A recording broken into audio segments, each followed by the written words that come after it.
করবো।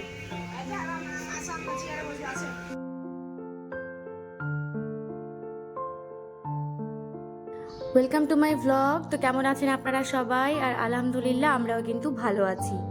তো আজকে আমরা বেরিয়ে পড়েছি গাজলের উদ্দেশ্যে। মানে আমার মা অনেক দিন, মানে 8 দিন 7-8 দিন আমার এখানে এসেছিল।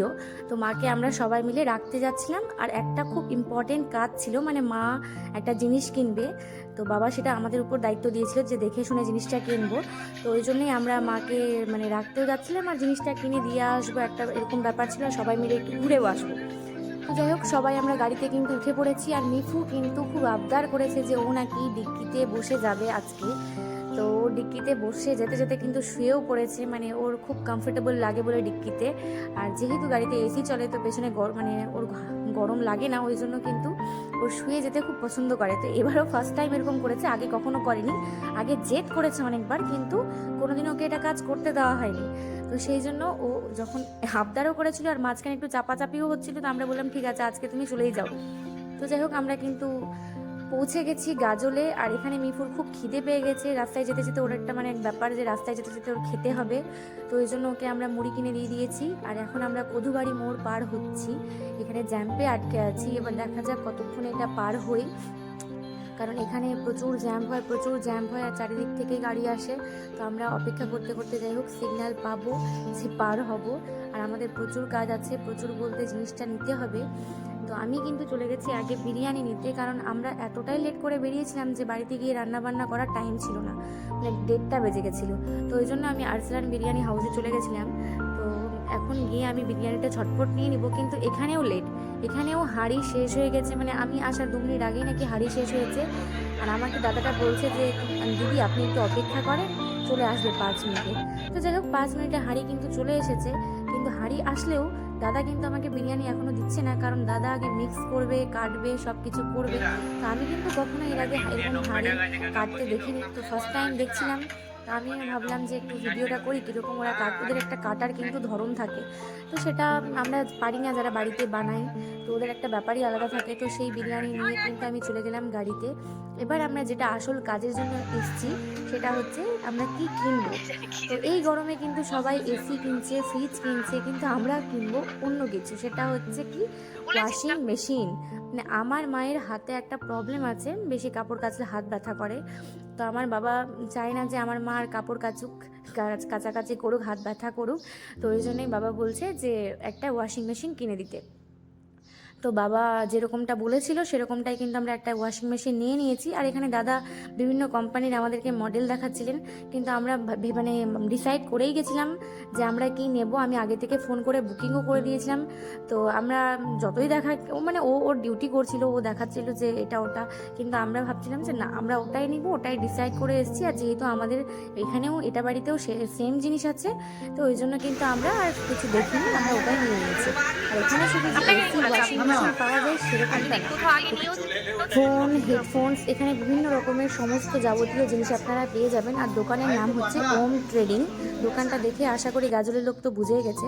তো যাই হোক, ওয়াশিং মেশিন কিন্তু আমরা মানে নিয়ে আসিনি, টোটো করে বিকেলে আসবে।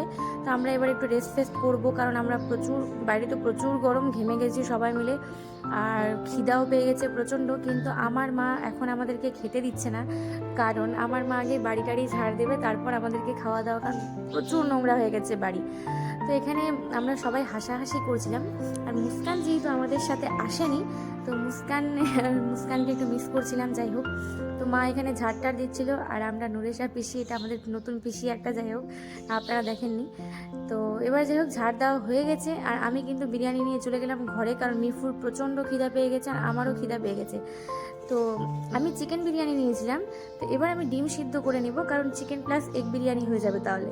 আর ডিমটা আমার খেতে খুবই ভালো লাগে বিরিয়ানির সাথে। আর ধুলোর পরিমাণটা দেখতেই পাচ্ছেন কি পরিমাণে ধুলো পড়েছে বাড়িতে, মানে বাড়িতে যদি না থাকা যায় তো মানে ভীষণ বাড়ি নোংরা হয়ে যায়। তো আমার মা না খেয়ে আগে বাড়ি ঝাড় দিচ্ছে। আমরা কিন্তু খেতে বসে গেছি, কারণ আমাদের খুবই খিদে পেয়েছে। তো এখানে মিফু খাওয়া দাওয়া শুরু করে দিয়েছে আর আমরাও শুরু করে দিয়েছি, মায়ের অপেক্ষা করছি। তো যাই হোক, মা একটু লেটে এসেছিলো। তো আর আরসালানের বিরিয়ানি খেতে কারি না ভালো লাগে। তো যাই হোক, বিরিয়ানি আমরা তো খেয়ে নিচ্ছি। এবার কিন্তু বিকেলে চলে আসলো এই আমাদের ওয়াশিং মেশিন যেটা আমরা নিয়েছিলাম, কিন্তু এটা আজকেই সেট করা হবে না, কারণ এটার জন্য প্রপার একটা টেকনিশিয়ান লাগবে। তো এখানে দাদা নিয়ে চলে এসেছে মেশিন। এবার আমরা যাইনি, কারণ আমাদের তাড়াহুড়া ছিল, বাড়ি চলে যাচ্ছিলাম, আর এই মেশিনটা দাদাটা একাই নামাতে পারবে না। তো এই জন্যই আমরা অপেক্ষা করছিলাম যে কখন আসে, বাড়িতে ঢুকিয়ে দিয়ে একেবারে কাজ সেরে তারপর যাব। তো আমরাও তাড়াহুড়া করছিলাম, আর দাদাকে বারবার ফোন করছিলাম, আপনি কখন আসছেন, তাড়াতাড়ি আসেন, আমাদের তাড়া হয়ে যাচ্ছে। তো দাদা অনেক স্পিডে চালিয়ে এসেছে। দাদা বলছিল যে দাদা টোটোকে একদম গাড়ির মতো উড়িয়ে নিয়ে এসছে। তো এই আমরা বাড়িতে ঢুকিয়ে দায়িত্ব একদম মানে দায়িত্ব সহকারে ঢুকিয়ে দিলাম, যাতে কোনো রকম কিছু না হয়। আর এটাকে 2-3 দিন পর সেট করতে হবে, টেকনিশিয়ান আসবে। তো চালাতে কিন্তু আমরা পারি, কিন্তু টেকনিশিয়ান এসে জলের লাইনটুকু ওই সব কিছু না করে গেলে তো আর হবে না। তো দাদা কিন্তু এখানে বক্স টক্স ওপেন করে দেখিয়ে দিয়েছে যে কোনো রকম কিছু নেই, সেম যেটা অর্ডার করেছিলেন সেটাই এসছে, আর কোনো রকম কিছু আনতে প্রবলেম হলেও দেখিয়ে দেয়। তো আমরা দেখে নিলাম, আর আমাদের কিন্তু তাড়া ছিল, কারণ আমরা আবার চাঁচলে ব্যাক করব, আর একটু ডাক্তারের কাছে যাব, মানে নাম লিখাতে। তো আমরাও তাড়াহুড়া করছিলাম, আর এদিকে বিকেল 5টা 5:30 বেজে যাচ্ছে, আমাদেরকে আবার চাঁচল ব্যাক করতে হবে। তো আমরাও বেরিয়ে পড়েছি, বেশিক্ষণ আর লেট করিনি। তো এই আমরা সবাই বেরিয়ে পড়লাম, আর গাড়ি একদম ছেড়ে দিলাম বাড়ির উদ্দেশ্যে, আর পৌঁছে গেলাম আমরা চাঁচলে। তো চাঁচলে এসেই কিন্তু কাজ শেষ না, আমাদের যেতে হবে এখন সানরাইজ নার্সিং হোমে, কারণ ওখানে গিয়ে ডক্টরের অ্যাপয়েন্টমেন্ট নিতে হবে আমার শাশুড়ির জন্য, ওখানে নাম লিখাতে হবে। আর ডক্টর আসেন না, মানে সপ্তাহে 2 সপ্তাহে একবার আসেন, তো খুবই চাপ। তো যাই হোক, আমরা ভালো পৌঁছে গেছি, আর নাম লিখিয়ে কিন্তু আমরা বাড়ি চলে যাব। তো এই হচ্ছে নার্সিং হোমটা। তো আজকের ভিডিওটা এতটুকুই, টাটা।